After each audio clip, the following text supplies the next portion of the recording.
নমস্কার, পল্লবীর টুকিটাকিতে আপনাদের সবাইকে স্বাগত। আজকে আমি বানাবো শোল মাছের কালিয়া। শোল মাছ তো আপনারা অনেকেই তরকারি করে খান, কিন্তু এইভাবে একবার বানিয়ে দেখুন, পুরো অন্যরকম একটা টেস্ট লাগবে। আমি শোল মাছের কালিয়া বানানোর জন্য 3 পিস চাকা নিয়েছি এবং 1 পিস মুড়ো নিয়েছি। মাছটাকে ভালো করে ধুয়ে নুন হলুদ মাখিয়ে নিয়েছি।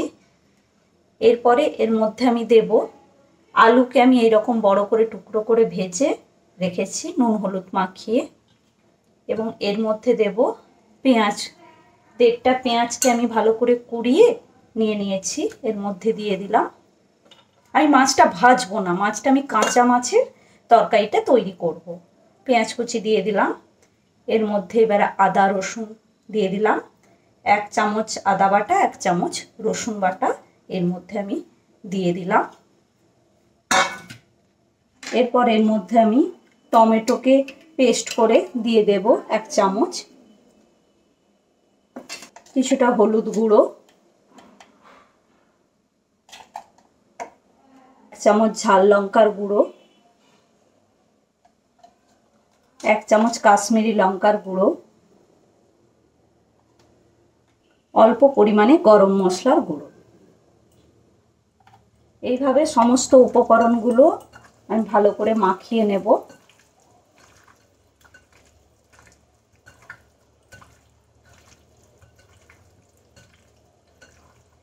সমস্ত উপকরণটা ভালো করে মাখিয়ে নিয়ে এটাকে আমি আধ ঘন্টার জন্য রেখে দেব।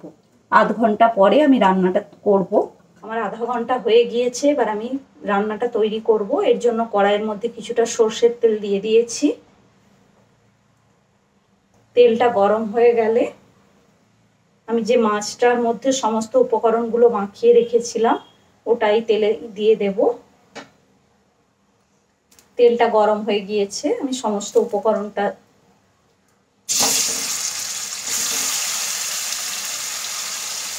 দিয়ে দেব।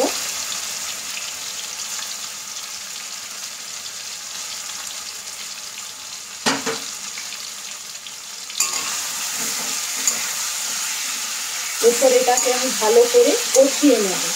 আপনারা মাংসকে যেভাবে কষিয়ে নেন এই মাছটাকেও আমি সেইভাবে একদম হালকা আঁচে ভালো করে কষিয়ে নেব।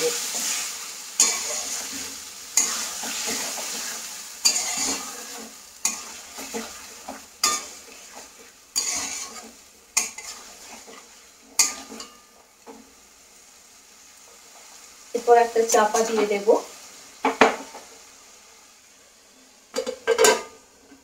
গ্যাসের ফ্লেমটা একদম কমিয়ে বসে বসে এটা একটু রান্না হবে। এই দেখুন মাছটা আমার কষানো হয়ে গিয়েছে এবং তরকারি থেকে কেমন তেলটা ছেড়ে আসছে। এই দেখুন মাছটা একদম কষানো হয়ে গিয়েছে। তরকারি থেকে তেলটা ছেড়ে এলে জানবেন যে আপনার মাছ কষানো হয়ে গিয়েছে। এরপর আমি এর মধ্যে জল দিয়ে দেব। ঝোলটা আপনারা যেরকম খাবেন সেই অনুযায়ী জলটা দেবেন। এতে তো বেশি ঝোল ভালো লাগে না, একটু মাখো মাখো হবে, এই জন্য খুব বেশি ঝোল দেব না।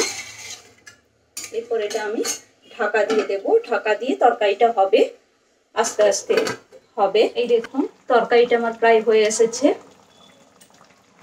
তরকারির ঝোলটা আমি একদম কমিয়ে দিয়েছি। এটা খুব বেশি রস রাখলে ভালো লাগে না, একটু মাখো মাখো করতে হবে। এবার গ্যাসের ফ্লেমটা আমি বন্ধ করে দেব। দেখুন কালারটা কত সুন্দর এসেছে, আর খুব সুন্দর একটা গন্ধ বের হচ্ছে। আমরা চিকেন রান্না করলে যেরকম হয় ঠিক সেই রকম। এই দেখুন কালারটাও খুব সুন্দর এসেছে। এই দেখুন আমার শোল মাছের কালিয়া একদম রেডি। কালারটাও কত সুন্দর এসেছে। আপনারা অবশ্যই একবার এই রেসিপিটা ট্রাই করে দেখবেন। এই রকম একটা মাছের কালিয়া থাকলে চিকেনের আর প্রয়োজন হয় না। অবশ্যই আপনারা একবার ট্রাই করে দেখুন শোল মাছের কালিয়া। আপনাদের যদি এই রেসিপিটা ভালো লেগে থাকে তাহলে পল্লবীর টুকিটাকি চ্যানেলটিকে অবশ্যই লাইক করুন, শেয়ার করুন এবং সাবস্ক্রাইব করুন। নমস্কার।